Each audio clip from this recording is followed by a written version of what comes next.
L'épisode du jour, c'est le test du nouveau Scott Spark E-Ride 920 millésime 2020. Et oui, encore deux Spark au catalogue de chez Scott, avec le moteur Shimano Steps EU1000, mais ça change un petit peu par rapport à la dernière.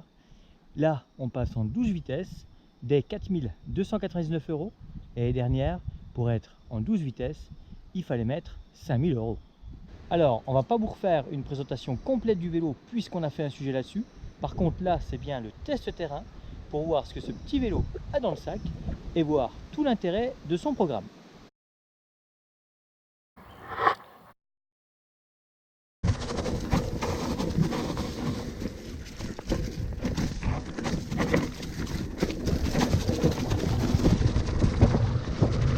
On a pu voir que le grip en dévers était plutôt pas mal avec ses Maxxis.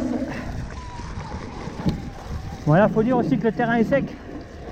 Mais bon, certains pneus, même sur le sec, n'accrochent pas sur ce type de revêtement en dévers.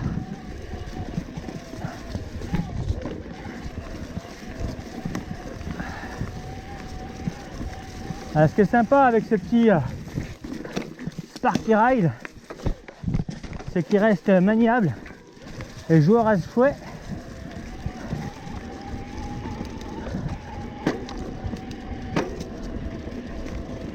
Bon, au niveau transmission, c'est le nouveau groupe SX en 12 vitesses avec une commande one-to-one. Entendez par là qu'on peut changer en fait de rapport que 1 à 1. Alors c'est un peu rugueux dans les changements de vitesse, hein.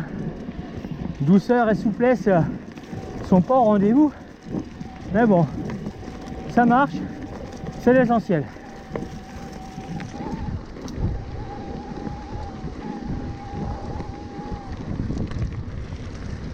Alors le point fort de ce petit compteur 7000, c'est qu'en fait, lorsqu'on démarre le vélo, on a une vingtaine de secondes où il émet automatiquement en Bluetooth LE. Donc là, il suffit de présenter son smartphone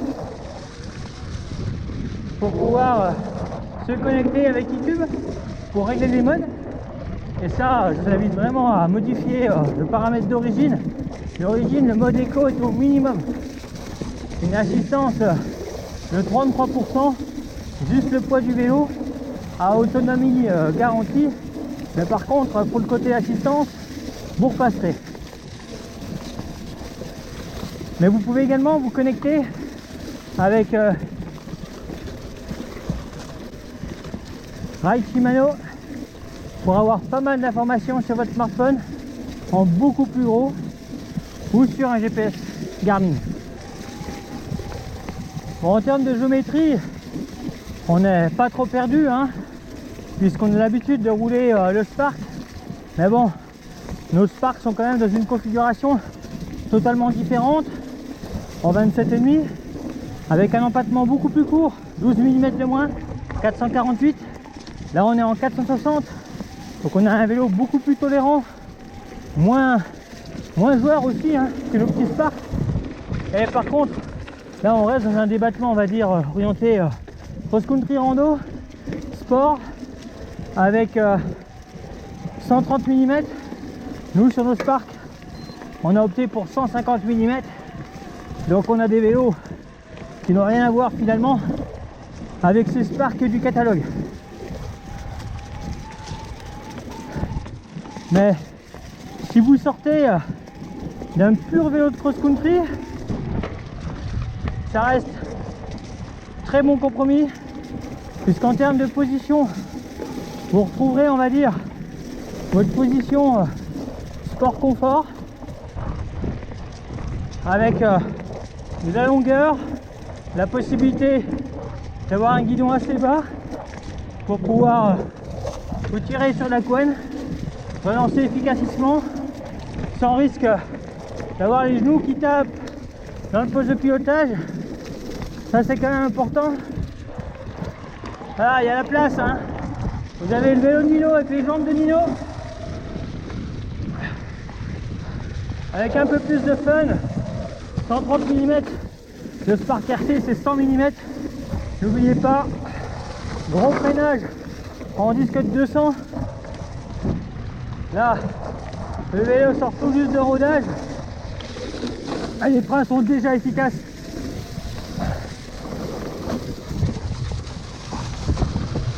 La petite douche d'orange vraiment adaptée à l'automne par rapport à la chasse. La visibilité, ça faut en tenir compte. C'est quand même important.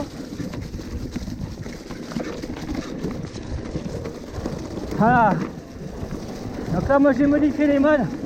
Là je roule en trail au minimum.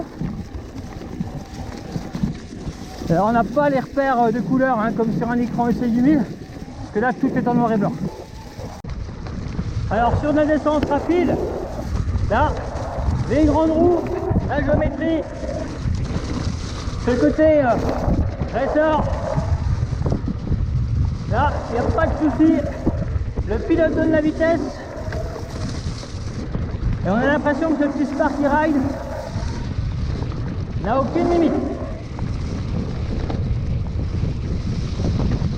Et au niveau moteur, il n'y a vraiment aucune contrainte, aucune résistance au niveau du moteur pédalier pour dépasser les 25.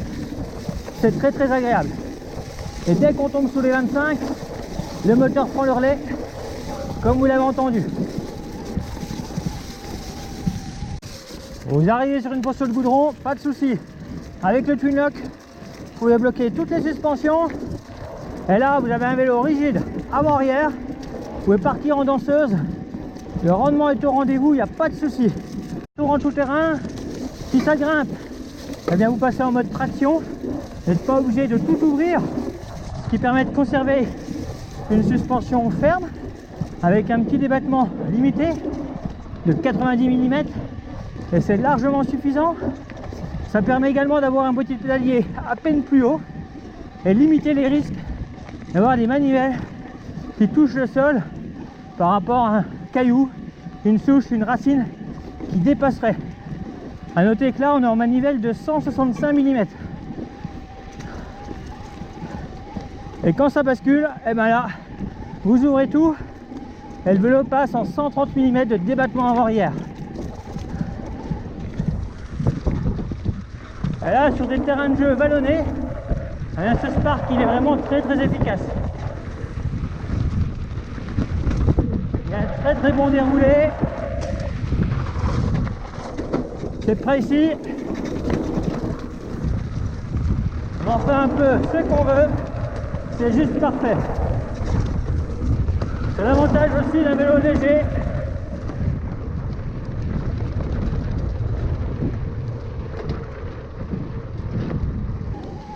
Alors c'est clair que si vous recherchez un vélo pour rouler en montagne, regardez plus du côté du Genius. Petit trail, petit enduro, sport également, mais orienté tout de même quand même un peu plus montagne. Pour de la rando, si vous recherchez une position plus relevée que ce Spark, eh bien vous avez le Strike avec 140 mm qui sera vraiment, on va dire, le vélo à l'aise partout et qui correspond à énormément d'entre vous.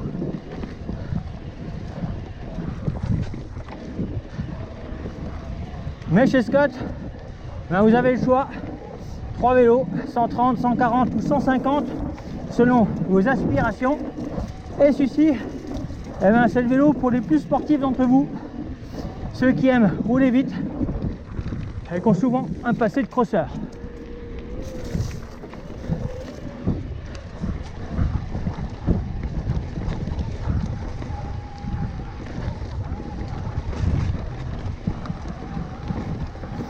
Et là vous vous dites, ah mais il est magnifique ce parcours. Ah mais c'est pas le genre d'endroit où on trouve des courses de cross-country malheureusement. Mais à rouler, c'est bien fun. Alors là, taper un caillou, on verra si le pneu a tenu ou pas. On fait à 1,5 kg.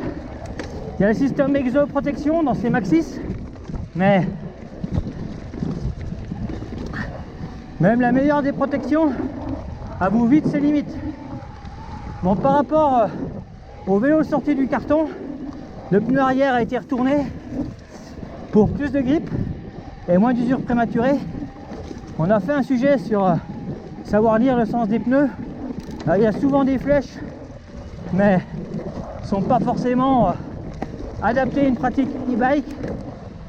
En e-bike, on a des vélos qui sont quand même assez lourds, donc on peut vite bouffer du pneu. Et là, si vous respectez les flèches, votre pneu arrière il va pas faire long feu, car vous aurez tous les crampons chevrons au freinage. Mais du freinage, vous en avez suffisamment sur la roue avant, surtout avec les deux disques en 200 et les étriers Shimano en 4 pistons.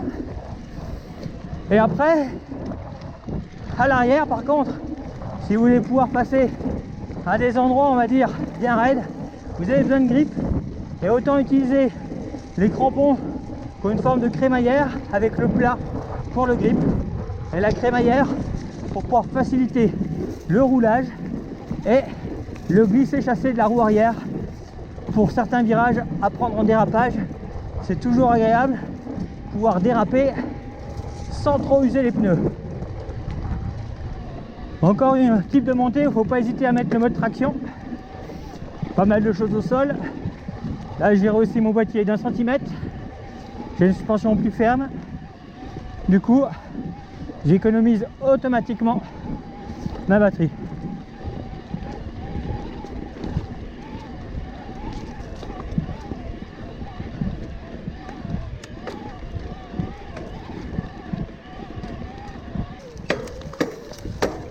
Alors, en termes de montée, on va dire un peu technique, ce Spark, il a des qualités motrices très intéressantes, avec 460 de base, qui cabre peu. L'avant n'est pas trop haut par rapport à beaucoup de vélos 2020 qui sont très très hauts de l'avant. Là, on reste sur des standards de confort normaux. Et là en mode boost au maxi, eh ben, je vais attaquer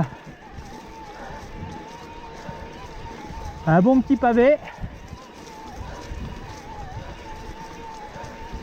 Je sais pas trop où ça mène, mais ça grimpe.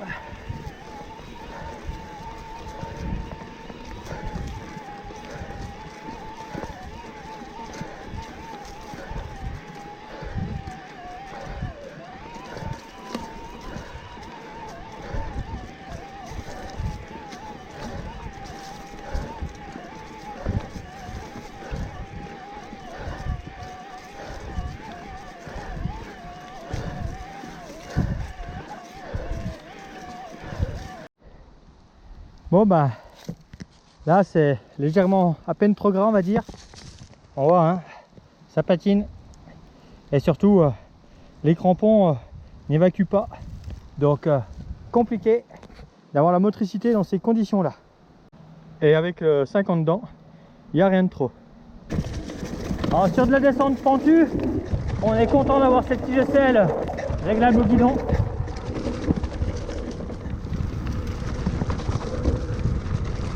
Oh, les gros freins, le cintre large apporte quand même beaucoup de confiance, il n'y a pas de souci.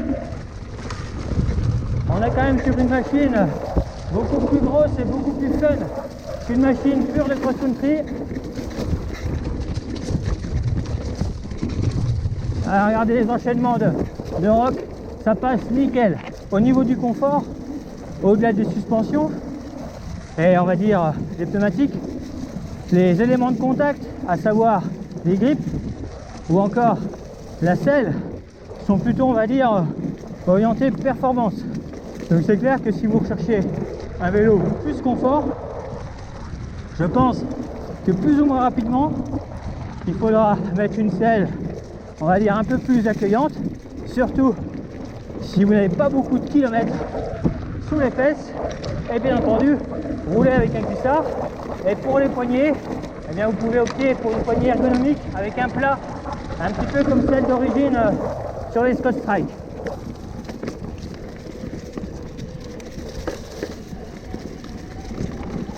N'oubliez pas que dans la gamme chez Scott, le Spark c'est un crosseur avant tout. Alors, les limites du one-to-one, c'est sur des passages comme ça où il faut changer rapidement de vitesse. Alors là, ça va, on avait le temps, mais souvenez-vous, les tests réalisés à Bregy, dans la fosse, c'est déjà moins le malin. On a un cintre qui est pas trop large, c'est plutôt pas mal, permet de passer à des endroits où les autres vélos bloquent.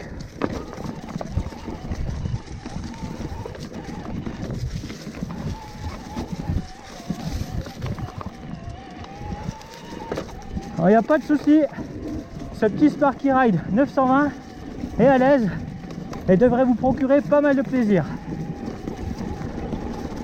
Au niveau ergonomie, j'aime assez la petite commande EU1000, elle est minimaliste, elle tombe facilement sous les pouces, on peut changer rapidement. Là j'ai le twin lock, mais sans twin lock, j'aurais encore tourné au moins de 40 degrés pour pouvoir manipuler tout avec le pouce par en dessous et jamais déverrouiller en fait la main du guidon. Mais là, je peux pas avoir la commande avec l'ergonomie ainsi et le twin lock qui est devant, ça fonctionne pas. Et au niveau de l'écran, l'avantage c'est qu'il est planqué, il est en retrait, donc il faut quand même vraiment beaucoup de pas de chance pour venir l'abîmer. Et vous pouvez également facilement protéger l'écran avec du film pour écran de smartphone. Là au moins comme ça, l'hiver avec la boue, vous rayez le film de protection, vous rayez pas votre écran. On fera un sujet sur l'écran EU1000 qui a quand même pas mal d'atouts en termes d'information notamment.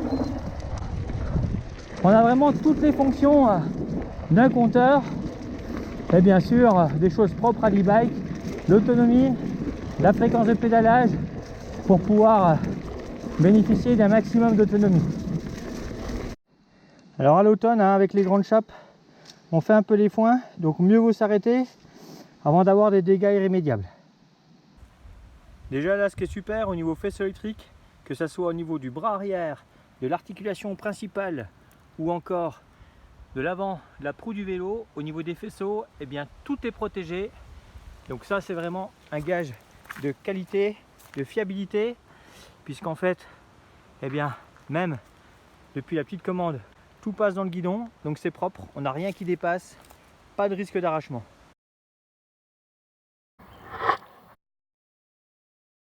Bon, en termes de comportement sur de la descente rapide, grande courbe, vélo vraiment très intéressant, bonne rigidité latérale, ça tient le pavé, c'est stable, il met vraiment en confiance, donc c'est plutôt très agréable en descente, mais encore une fois, là je suis en forêt, c'est de la terre, c'est herbeux, c'est pas un terrain de montagne, et là on est vraiment sur son terrain de prédilection, ça ressemble au parcours de cross-country que beaucoup d'entre vous empruntent, et là pour le coup le format 130 mm, route 29 pouces est vraiment pas mal. Et pour ce qui est des montées, on a pu voir ça grimpait pas mal du tout aussi, c'est stable, pas trop haut de l'avant donc ça cabre pas, c'est facile, il suffit de mettre le mode boost, de pédaler avec une bonne fréquence, de plier les coudes pour mettre un peu de poids sur l'avant et de charger l'ensemble, et toujours comme d'hab, prier cette adhérence pour pas patiner de l'arrière. À l'automne c'est jamais évident, le pneu est dans le bon sens, pourrait peut-être descendre à peine la pression, mais bon après une pression trop basse c'est aussi le risque de percer. Là je suis content, tout à l'heure dans les cailloux j'ai cru que ça avait tapé, mais non, ça l'a fait. L'Exo Plus a bien fait son boulot en termes de résistance anti-crevaison.